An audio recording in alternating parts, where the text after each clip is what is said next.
Hello, Monif. Hi, good Oh, evening. oh my God, it's been so long. It's been a very long time. How are you? First of all, loving this hair. I'm loving your whole vibe, sis. Okay, so for those of you guys who don't know, we are here with and I know it's probably weird to hear you be called like OG, but we're both OGs Oh in this Lord. space, right? We Yes, both that's are. We just true. have to own it. We have to own it. So That's true.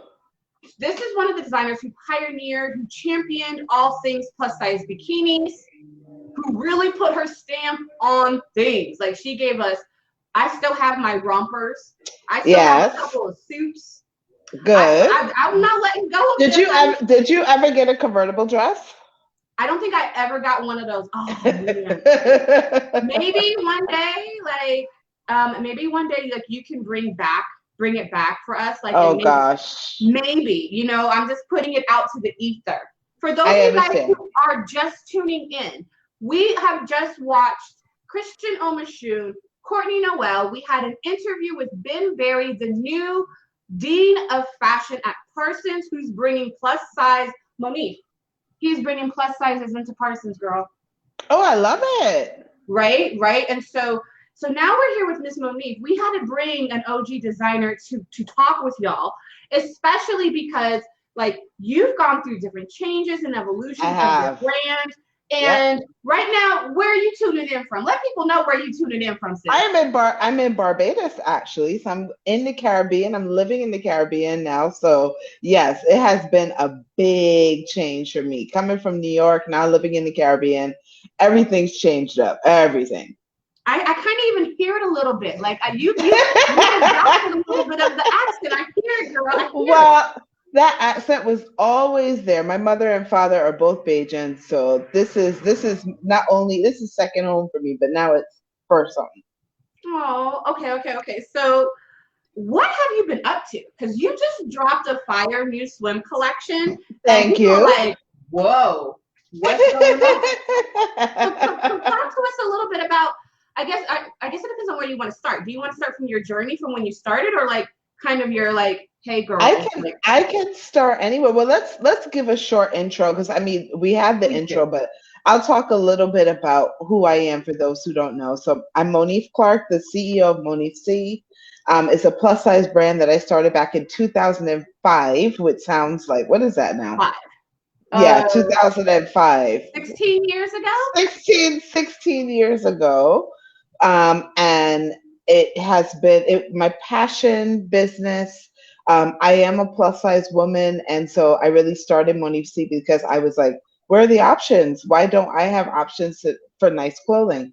And everything from, having a really great loyal customer base to selling in Macy's and selling in Forever 21 and selling in Nordstrom and kind of all of the boxes that you check when you're a designer.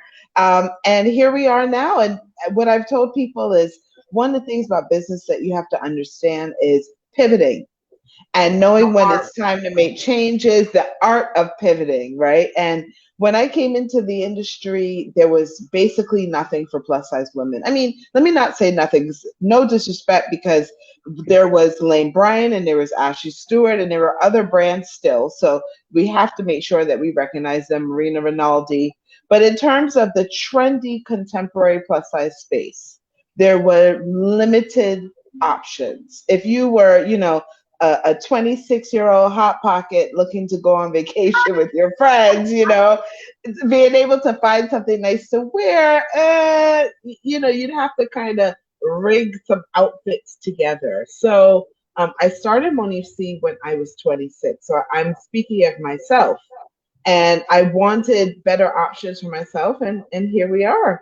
So now, as you mentioned, we sell primarily lingerie and swimwear. We brought back the swimwear collection.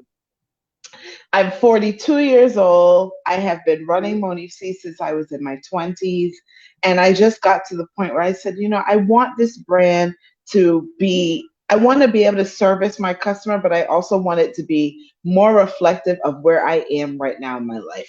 I'm in that stage where family is more important. I wanted to kind of change where I lived. And so I changed my business and it's been going great for me.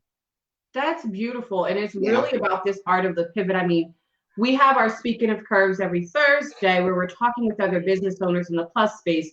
And so many have talked about this pivot, right? This Yes. need to pivot, this need to kind of be nimble and react. Yep. And for you, Yep. like you've been, at the helm of a lot of different things and seeing your change, Yep. and coming back and being like, yo, I'm here, like we're having fun.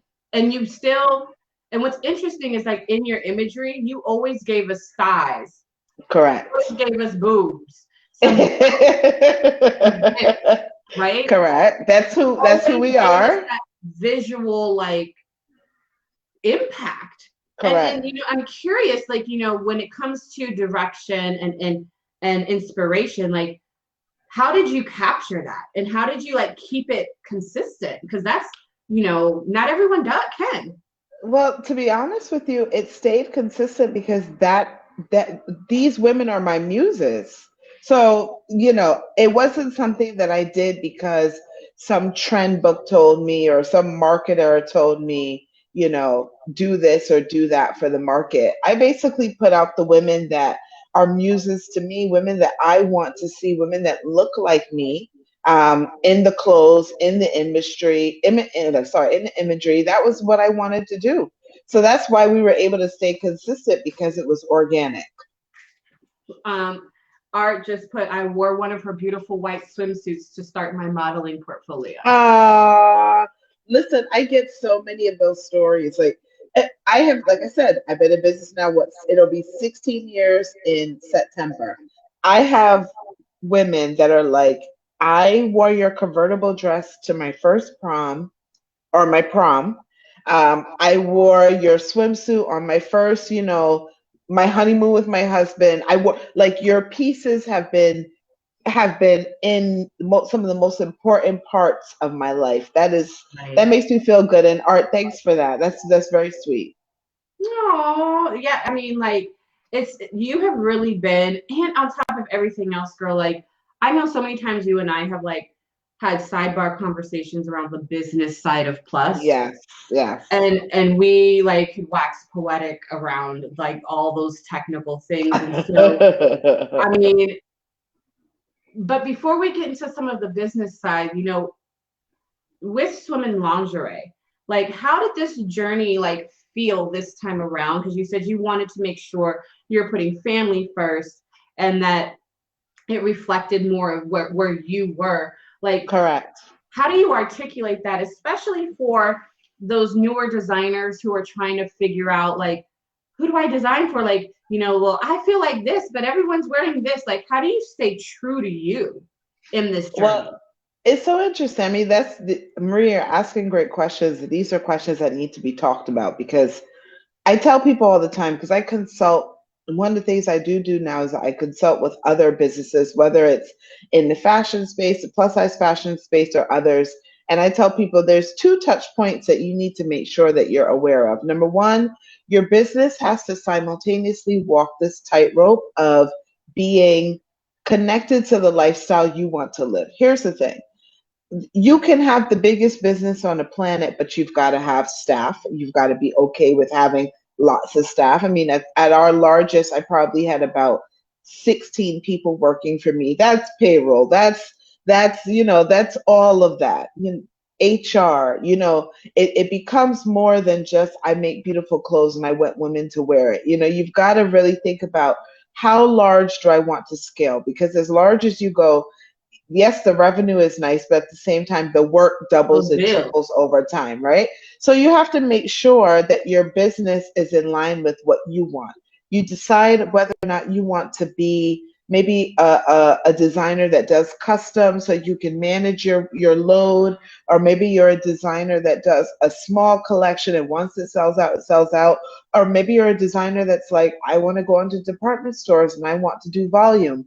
You have to understand what that is, and that so that it's connected to the life you want to live.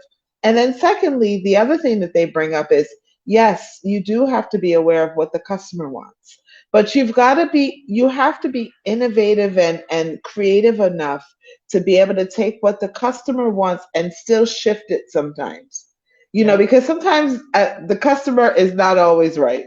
And sometimes the customer does not know what they want. You know, they say, I want X, you know, and then you give them X and they're like, that's not what I wanted. And you're like, Right. so it is a tightrope. It is a tightrope between your desires and the business that you want, but also making sure that you're giving your customers what they want, but also being aware to say sometimes they don't know what they want. You know, we were one of the first brands to do two-piece swimsuits. And I will never forget that conversation in the office because half of the office was like, yes, two pieces, we need plus size bikinis. And literally the other half were like, who, where, what customers? Our customers gonna wear bikinis? You mean Come the on. same girls that are asking about more dresses that cover their arms? How do we jump? How we get there? And I Mhm. remember me and Brandon and Brianna were kind of like, no, this is where the trend is going, even if the customer doesn't quite yet know it. And we're going to have to engineer a swimsuit that gives them the fit features that they want so that they'll feel comfortable in it because trust me, they want two pieces. Now look on any plus size swimwear site or any plus size fast fashion site or any fast fashion site. What do you see? You see two pieces galore. I mean, So girl, now they got thongs. Now they they got got the they got they the Brazilian cut. they I'm got like, all of it. Well, here's the thing though. They have all that, but they're not putting in any real, you know, they don't really have great fit. You know, oftentimes they usually don't have the bones and the cups and the power net and the this, that, and the other. So that's why independent designers are important because we come on. usually start the trend, but we also give you typically the construction. The Mhm. other brands will take the trend and kind of water it Mass down a produced. bit to right Mhm. mass produce it to give you the look, but you're not necessarily going to get the fit. You can't expect for these like F cups to be held Correct. with just like a string around your neck and around your back, boo. There's no way. There's no way. At least, I mean, it could be, but you may end up with that like that rope burn. I know some of y'all know what I'm talking about because we tried it one time, but now that we Yes, have construction and support and correct, understanding, like having a full three-piece cup correct, as a base for your bathing suits, and so correct. for the business side of it, like let's pivot a little bit to the business side because I mean you're already going there with the conversation. But I mean, people are just leaving all the comments right now. I'm loving Hey, it, I love it. Hi, right? Like Yolanda, everybody. Yolanda had said, like, I have to read Yolanda's comment outside. She's like, I'm so fortunate to have met you both before I started my business. I received great advice. But Oh, you have Steffi. Hey, Steph. She was hey, like, Steph. And Stephanie has a gorgeous caftan collection. I got to get one of those. I'm wearing skimpier clothes these days because I'm in the I love it. Caribbean, but I am going to definitely get one to throw over one of my swimsuits for sure. I love it. And then you have Francis Renee saying, cut matters. Fit Yes, it matters. does. It does. Yes, and so and Lyris, hey Lyris, she's one of our Hey, good sisters Lyris. coming in. Yes, She was Lyris. she was Fit like is pretty. off. Mm-hmm. The fit is key. I mean, so everyone is like, and then Lisa, I had to bring this one back because I love this comment. I will never forget visiting her showroom in New York City and meeting her. Total fangirl moment. Aw, too sweet. Thank you. And what I appreciate about you, Monif, is like what you see is what you get. Yeah. Like you're like, you're no BS. You're like, let's go, let's make this happen, let's have some fun. Okay, Correct. that looks cute, keep it moving. And Correct. there's no extra fluff around that. And so, for me, you've been like a big sister in this journey because like you've been like like everyone kind of looks up to different people and especially Hmm. in their parts. And so for me, I was like, yes, I think I was writing about you like every other day. I Thank believe you. I was. I pulled up some old ones. I'm like, oh my gosh. Wow, I like covered everything you dropped. I was like, Every no, single collection. Yes, you every did. single collection. I You was going through. did. So if you guys are just joining in, real quick, if you guys are just joining in, I'm here with the legendary OG designer, Miss Monif C. Monif Clarke of Monif C Designs.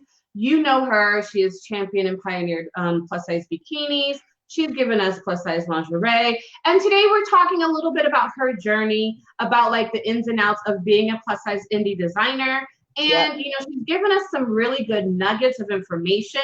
And once we so as you're joining in, if you have questions, drop them in the chat because we are reading the chat. Yeah. But we're reading through them, so we got you, Monif. We ain't gonna throw something crazy at you. It's all good.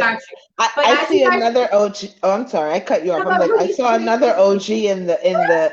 I see Susan Moses. Hi, Susan. Oh my gosh, this is royalty right now, y'all. Susan Moses. Oh my gosh. So hi, Miss Susan. Yes. Like we're sending love right back to you. Go ahead, Miss Monif. You want to say hi to Miss Susan? Yeah, no, it's just beautiful to see all these names. Like, somebody said that they love the sisterhood. That is one thing I will definitely say. Specifically, the innovators in this industry who are more often than not Black women. We came in. We didn't have a lot of options. We all kind of banded together. We had all of our own little corners of the industry, Susan being a stylist, Lyris being a model, Gabby and you and Chastity being bloggers. Like we all had all of our own pieces, but it all worked together to push the industry forward. So it's just like, hey, everybody, it's so good to see some people. This is like, I'm so like ecstatic. Like I had like butterflies, like starting the whole, like this finale, because I wanted to make sure that people understood like what we were sharing with them, right? Like the value, like the weight, right? Because like one, you don't do very many interviews, honey. I don't. So I'm grateful. I was like, yo, Miss Monif, can you speak to our readers at our finale, please? Like, I love it. Like, what's going on over there? Yes. With that face, right? What is it about? So I appreciate, I really, like, you don't even understand, like, I'm so grateful to you. And especially just taking the time out to chat with us a little bit about the business of Plus, your brand, your journey. And so when it comes to being an indie, let's talk about the importance of supporting these indie designers. Can we get into it? Yes, of course we can. She said, he's like, you can't make it. Of course. I mean, we don't have to be economists to know that you can't stay in business if the industry doesn't support what you're putting out for as a product, right? And there's a number of people who have had beautiful collections that connect to what the plus size women say that they want. And they have come and gone, and more often than not, it's because of things like price and exposure. And so to give some context for people, more often than not, independent plus size designers are going to be more expensive than what you can get in the mass market, especially now that we've got options like Shine and all these other things. And it brings the perception of price into such a low end that no one could even, I mean, like when you look on Shine and something's a $20 swimsuit, it don't makes even be $20. It'll be like $7.97. $11.99, right? I'm like, what are you about to give me right now? Correct. And people are like, so why is Monif C charging $120? Or why is Gabby Fresh and it's like, there's no comparison. You can't look at it from a perspective of apples and apples. These are mass market. They're running thousands and thousands and thousands of garments. There's no concept really of fit, and this is not. I'm not no shade to Shine because I don't know anybody over there. I'm talking in general how fast fashion works. There's little to no fit going into these garments. The fabric are the usually the lowest of the low. We're not even going to talk about some of the human rights violations that are probably happening in some of these factories. I mean. And so that's how they can give you a garment that's $7.77 compared to an independent designer that has to go through, first of all, setting up a business anywhere is expensive. Don't talk about taxation and everything else. Fabrics, fit models, photo shoots, marketing, SEO, Facebook ads, on and on and on and on. And that's why you have the prices that you have. And I understand. I'm a consumer. I understand that consumers say, why would I give this company $150 when I could give this one for one garment, when I Right. could give this one $150 for 10 garments? Right. It works out better for me, but it doesn't really, because I think that one of the challenges that we see, and I've heard it, and you could tell me because you're more in it than I am these days, but I hear a lot of people say the innovation in plus size industry is gone. While we have some of the same options that you would see for some of our smaller counterparts, you could go on some of these sites and you can see that they have it not only for the size 6, they have it for the size 16. When it comes to actually giving garments that are special, have great fabrics, I mean, there's always going to be people like Jabri and Courtney Noel and Hanifa and all these brands that are still there. But having it where you can just walk into a store and find these is less and less of an option, and a lot of these designers are struggling. They need the support, they need the funding, and they're not getting it. It's interesting, so that you mentioned funding, right? So it's like literally the impetus, right? So for me, I was like, what can I do? What can little old me do, right? What can I do? Can at least provide resources, information, the tools that can Correct. really help set people up. And so cash is good, but mentorship, resources, connections, like those are the things and the access that really help propel indie designers forward. But Correct. when we talk about these indie designers and the support, we also have to think about, sometimes, like, if you can't pay the 150, that's fine. That's what we saved for. But also, Correct. you can share, Shop the you can sale. like, Correct. you can leave a comment, Correct. you can share with your homies, Correct. because that type of non-financial currency actually helps us with algorithms. Correct. Helps us with reaching that one person who would be like, oh my God, I need to have it now. It helps Yep. grow the audience. It helps Yep. sustain in many ways. So yes, you do. I mean, you still got to pay the bills, but in this case, like, it's really about, like, there are different ways that you can show support. But Correct. also, when you think of, I like to be, I'm the nerd who likes to talk about, like, cost per wear.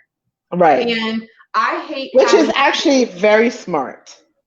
I mean, like, I need to be able to wear one item like 20 different ways, because I need to know that I'm going to get my wear's worth, and it's not Correct. going to fall apart in the first wash. That it's Correct. not going to fade. That it's not going to pill because the fabric was low quality. Like, these are all the things that when you support an indie designer, when you support an indie designer, that you're able to navigate or mitigate, right? So that Correct. I have swimsuits that I've had for like at least 7 years. Yep. At least. And the only thing that's changed has been, like, me. Right. Correct. I have body. clothes. I have clothes from my collection that I'm like, I wish I could still wear these. I've had so many things taken in. Girl, you got But you got a 16 over there. I you mean, know if how many you people, got any more of them convertible dresses, I'm just saying. I'm gonna see what I have. You know how many people are like, Monif, you've gotta have something in a warehouse somewhere. I get a message from Carrie Gatewood, who is a stylist in the industry, on a regular basis. You don't have any more samples? None? Like, you sure? Like, no, I don't. But I will look for you. I'm just saying, like, I'm just putting it out there. I'm just saying. But I want to talk about, I know that this Cultivate Awards is about supporting indie designers. And so while I make a plea to the customers, in any way, shape, form, or fashion, that you shop the sale, share the company, buy a gift certificate, give it to somebody else who may have the money, right, and could buy it, whatever you need to do. I also say that we need to push the department stores and the bigger companies to carry some of these independent designers, because there is a trend currently, and it's been going on for a while, of saying instead of reaching into the plus size industry and Marie, you're looking down, as opposed to, instead of reaching into the industry and saying, let's take these designers that are doing something, give them some money behind them, give them our back office that could do the fit and everything for them, and put their design out ideas out there. They're getting these random people who has nothing to do with the industry, but because they're a celebrity, they're like, let's put their name on this collection. I mean, we need to pay attention to the company do that, and you have to decide whether or not you want to give them your money, because they are blatantly overstepping people who are actually doing something in this industry to say, no, let's go get this random celebrity and put them on their name on a brand. It doesn't work. It is cutting out the creativity in the industry and not giving them a real option to be able to actually service this customer. I mean, and this is why, like, I remember writing an article around like calling for brands to do collaborations, plus size mainstream brands to do collaborations with the indie plus size designer. Like, correct. Like, yeah, it's great. Like, oh my God, you guys did a collection with X, Y, and Z. With XYZ, correct. Like, that's great. But who really needs it is this indie over here.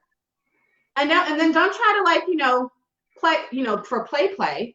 Like, give them the same opportunity that you would give this other, because quite frankly, like, y'all indies come with cult followings, with very dedicated followers. So at the end of the day, it's going to be. It makes financial sense. It makes sense.